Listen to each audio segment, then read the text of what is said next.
할렐루야. 예수님을 사랑하시는 하나님의 백성 여러분 안녕하십니까? 주님의 말씀을 공부하는 시간입니다.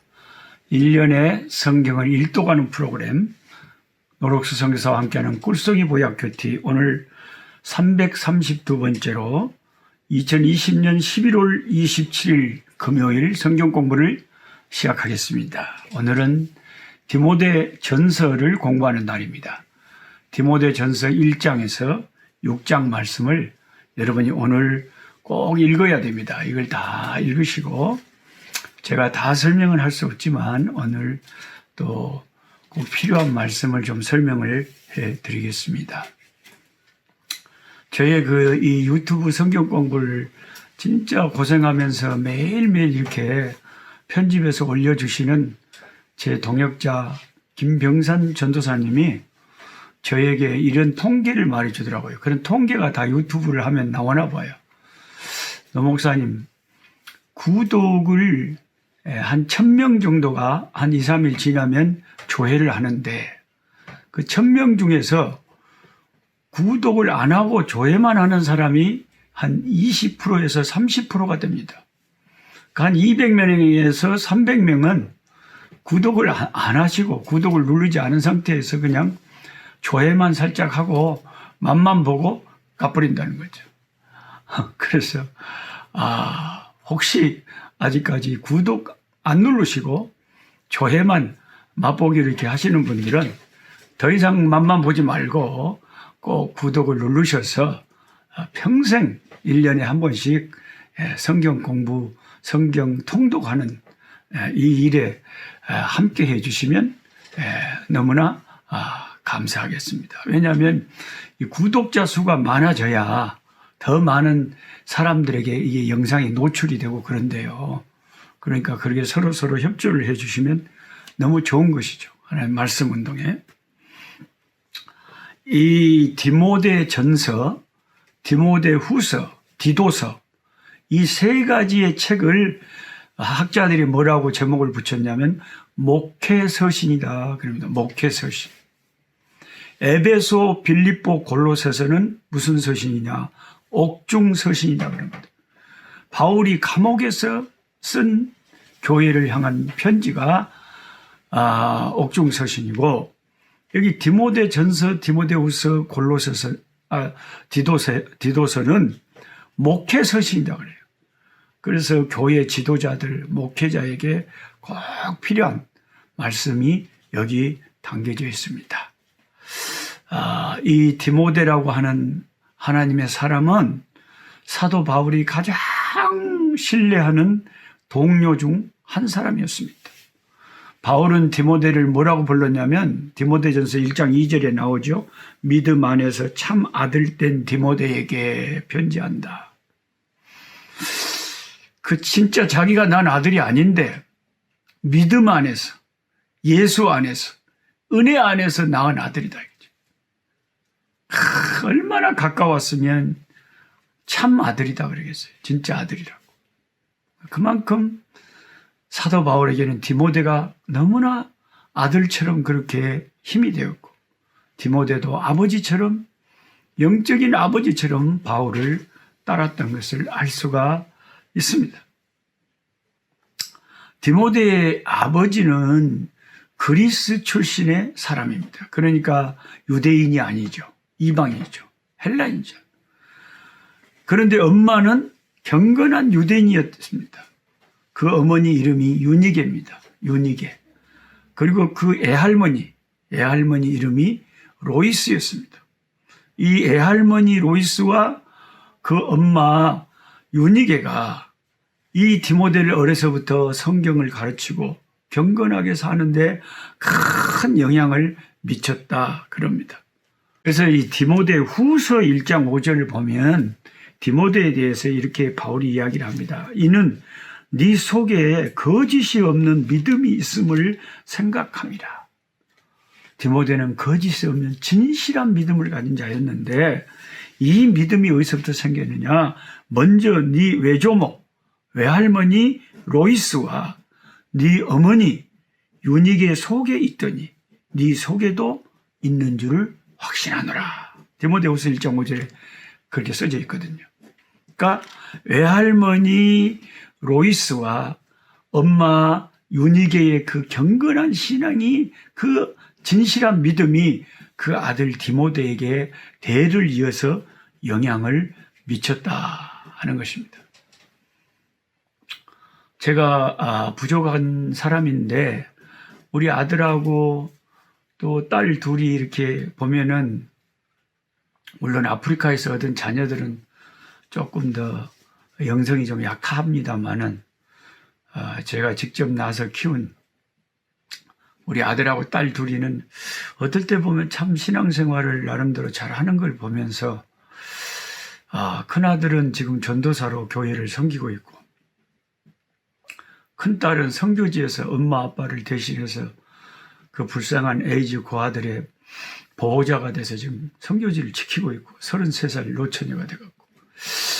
그래서 우리 그 자녀들의 그 신앙을 보면 너무 감사하고 고마운 거예요. 하나님, 우리 자녀들이 이렇게 하나님 앞에 헌신할 수 있게 해주셔서 감사합니다. 또 우리 막내 딸도 사천에서 나름대로 또 작은 개척교회를 섬기면서 참 봉사하고 있고, 반주도 하고, 또 열심히 제자 훈련도 받고 충성하고 있습니다. 그래서 여러분, 이게 부모들의 영향이 크다는 거죠. 자녀들의 신앙이라는 것은. 예? 어려서부터 뱃속에서부터 쭉 이렇게 태어나면서부터 계속 경건한 분위기 속에서 늘 예배드리고, 그 신앙의 가정에서 자라나면서 어느새 부모의 그 신앙이 이 자녀들 속에까지 영향을 미쳐가지고 경건한 후손들이 계속 이어진다는 거. 이게 너무 중요한 것입니다. 그래서 부모가 참 주님을 사랑하고 은혜스러우면 자녀들에게 그런 선한 영향력을 탁 미쳐버린다. 그러니까 디모데 같은 이런 훌륭한, 바울의 참 아들 같은 이런 위대한 기독교의 참 귀한 목회자가 생길 수 있었던 것은 사도 바울 같은 위대한 스승을 만난 그런 영향도 컸고, 또 하나는 그 가정에서 외할머니, 어머니로부터 이어져 오는 그 경건한 신앙의 영향력이 엄청나게 컸다. 그걸 말하고 있습니다. 이 편지를, 디모데 전후서를 쓰던 당시 이 디모데는 에베소 교회의 지도자로 봉사하고 있었다고 합니다. 에베소 교회 지도자로. 그걸 어떻게 아느냐? 디모데전서 1장 3절에 내가 마게도냐로 갈 때에 너를 구원하여 에베소에 머물라 한 것은 어떤 사람들을 명하여 다른 교훈을 가르치지 말며. 너무 이단들, 이상한 교리가 많이 일어나니까 바울이 가장 신뢰할 만한 믿음의 동역자를 에베소 교회에 심어놓은 겁니다. 지도자로. 그래서 근데 이제 그때 디모데가 조금 나이가 젊었어요. 그러니까 그 연소함을 교인들이 업신여기지 못하도록 바울이 힘을 실어주려고 디모데 전후서에 서신을 쓴 겁니다. 그래서 바울은 이 젊은 목회자 디모데에게 디모데 전후서를 통해서 교회의 권위를 심어주고 목회를 어떻게 해야 될지 이것을 이야기합니다. 근데 그 디모데 전서를 계속 읽어보면 바울이 뭐 어떤 일이 앞으로 있을 거라고 디모데 전서에 예언을 하냐면, 앞으로 잘못된 금욕주의가 교회에서 일어난다. 그래갖고 결혼을 하면 안 된다. 결혼이라는 것은 아주 잘못된 것이다. 주님의 재림을 사모하고 정말 하나님을 잘 믿으려면 결혼도 하지 말고 금욕하면서 수도원에 들어가서 사는 것처럼 이런 육신적으로 하는 생활을 좀 죄스럽게 생각하는, 이게 영지주의의 영향을 받아가지고 잘못된 이단들이, 다양한 이단들이 많잖아요, 이 세상에.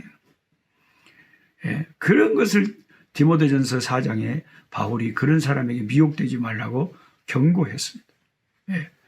그래서 디모데전서를 우리가 계속 읽다 보면 또 한 가지는 어떤 말씀이 나오냐면, 그 교회 안에 직분자들, 장로 될 사람들, 목사 될 사람들, 집사 될 사람들이 어떠해야 되는가.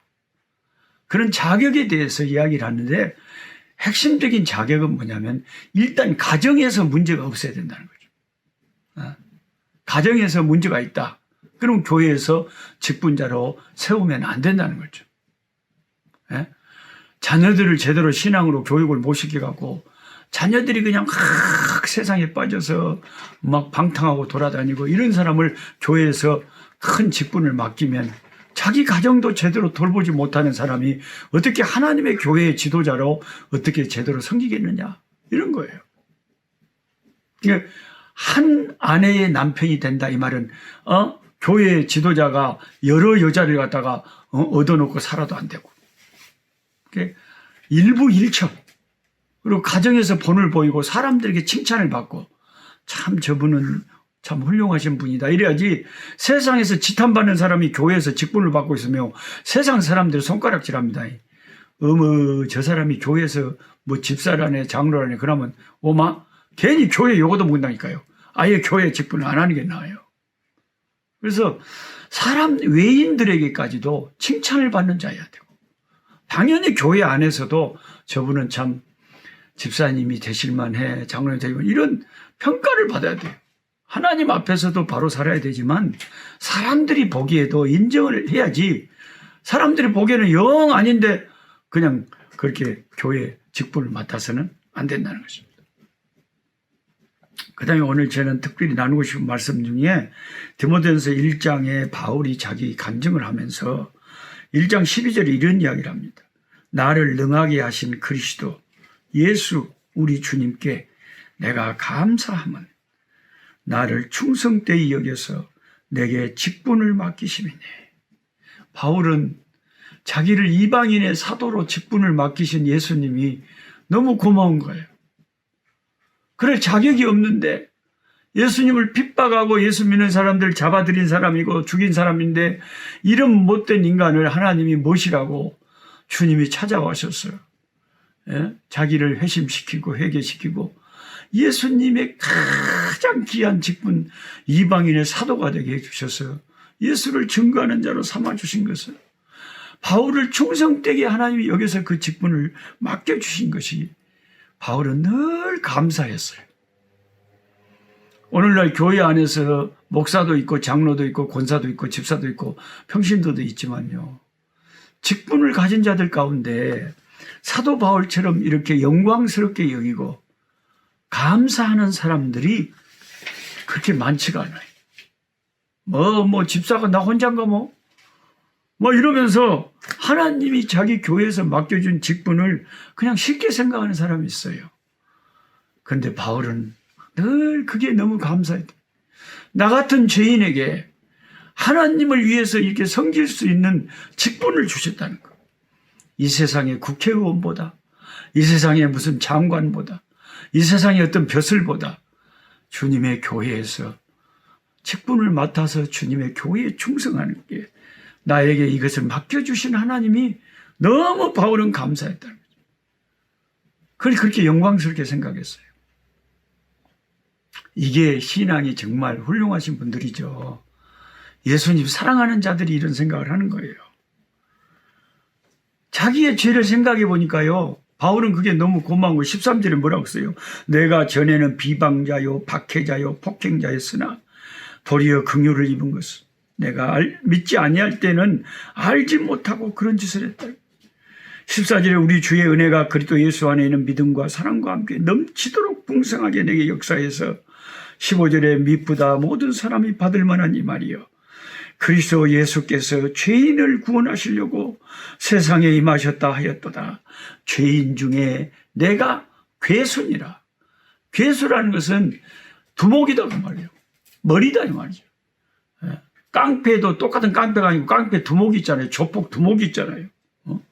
내가 하나님 앞에 죄인들 중에서 제일 우두머리 죄인이란 제일 죄가 많은 인간이다 이 말이죠.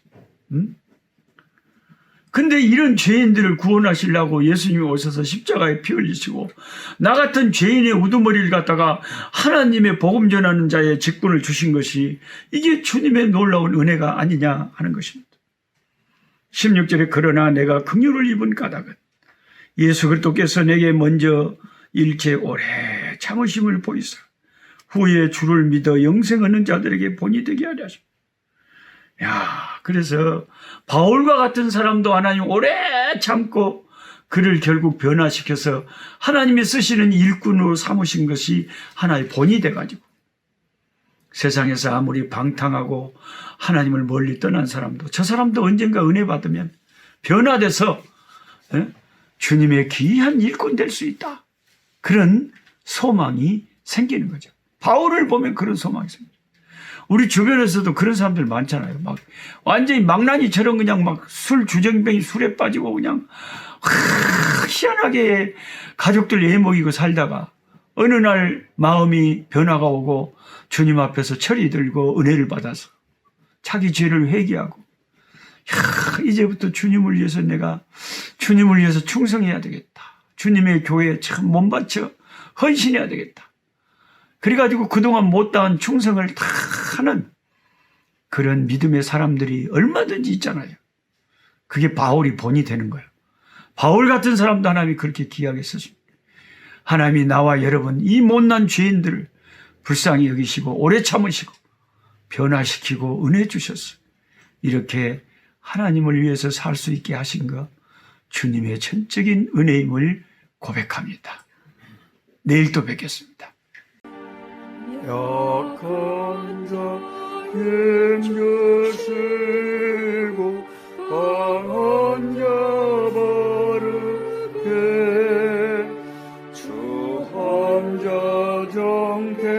정케함이 주님의 뜻이라 해 아래 압박 있는 곳 주 거기 계셔서 그 팔로 막아 주시오.